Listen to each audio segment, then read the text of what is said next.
L'histoire vraie ou pas de Pierre Bellemare. Dennis Taylor, shérif de la petite ville de Lindale au Texas, a la surprise de sa vie lorsqu'il reçoit la visite d'un promoteur immobilier qui lui déclare « Je porte plainte pour le vol d'une maison ». Vous voulez dire une caravane ou une baraque de chantier? Non, non, non, une vraie maison en dur. Et le promoteur explique qu'il l'avait fait construire pour un client qui a cessé de payer peu avant qu'elle soit terminée. L'affaire a été devant les tribunaux et la maison lui a été restituée après 6 mois de procédure. Pendant tout ce temps, il n'est pas allé la voir. Il ne s'est présenté sur les lieux que lorsqu'elle a été rendue et là, il a constaté qu'elle avait disparu. Le plus extraordinaire attend le shérif lors de son enquête. Contrairement à ce qu'il pensait, la maison en question ne se situe pas dans un endroit isolé, mais dans la rue principale de Lindale. Et il n'a aucun mal à trouver des témoins. Par exemple, l'épicier juste en face. Vous savez ce qui s'est passé avec la maison? Il y a 2 ouvriers qui sont venus pour la démonter. Ils étaient là tous les jours. Ça a duré longtemps, 3 mois environ. Et ça vous a pas paru suspect? Non, je pensais qu'ils faisaient leur travail, tout le monde le pensait. Même l'agent les saluait quand il faisait sa ronde. Alors, c'est bien connu, la meilleure façon de passer inaperçu est d'agir au grand jour. Cependant, ils font une petite erreur, ces braves gens. Avec le matériel volé, ils ont reconstruit la même maison que l'original qu'ils avaient volé. Comme elle était située à quelques kilomètres de la première, un passant que le fait divers avait amusé est allé le signaler à la police. La police. Vous avez vu la rupture de ton à la fin. C'est beau, hein. Un passant est allé le signaler à la police.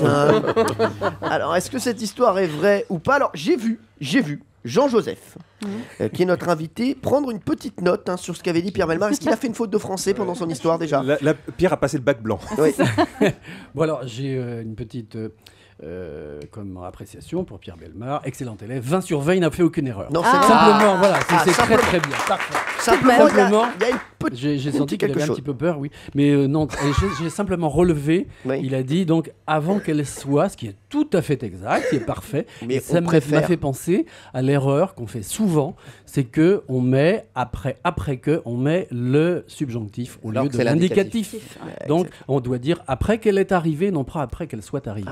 Cela dit, il n'y a aucune erreur dans le texte. Il est parfait. Pour moi, il y en a une. J'enlève 10 points. Ça va être bizarre quand même. Les dîners en tête-à-tête avec vous, il y a une pression quand Ah même. oui, ça c'est fou. Vous vous rendez compte, vous écrivez une carte postale à Jean-Joseph pour lire, même si c'est pour lui mettre. Il y a un très beau soleil ici, on s'éclate. Non, attends, ne mets Tu pas mets ça. bisous, tu mets Oui, bisous. ça, Vous voyez ce que vous dites, c'est qu'on est dans la culture de la culpabilité aussi. On se sent coupable. Et c'est le grand mal de l'apprentissage de la langue française. C'est pourquoi je dis qu'il ne faut pas aller voir des linguistes pour apprendre la langue française, il faut aller voir des psychologues. Ils vont vous dire, vous faites des erreurs, c'est pas grave. C'est pas grave. Alors, qui y croit à cette histoire très vite? J'y crois Jean-Luc totalement, moi. J'y crois parce qu'on peut démonter des maisons aux États-Unis. Par contre, je crois qu'il y a un truc faux et je crois pas que le shérif s'appelle Denise. Oui, bon, c'est le petit problème. Ouais, et vous? Non, moi j'y crois. En plus, je crois à la balance là qui voit la maison plus loin et qui va prévenir les policiers. Pierre Bellemare, vous nous avez raconté une histoire il y a de ça 2 minutes. Est-ce que cette histoire était véridique? Alors, le vol de la maison est parfaitement exact. D'accord. Je dois le dire.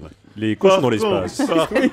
Par contre, le passant qui remarque la maison reconstruite quelques rues après, c'est entièrement faux. Oh. On ne l'a jamais revue, cette maison, en fait. Eh bien, très bien. Les Donc, voleurs ont donc réussi parfaitement. donc l'histoire est donc fausse, on peut le dire aujourd'hui. Et oui, on peut le dire aujourd'hui. Europe 1, les pieds dans le plat, Tous les jours, 10h30, 12h30. Cyril Hanouna.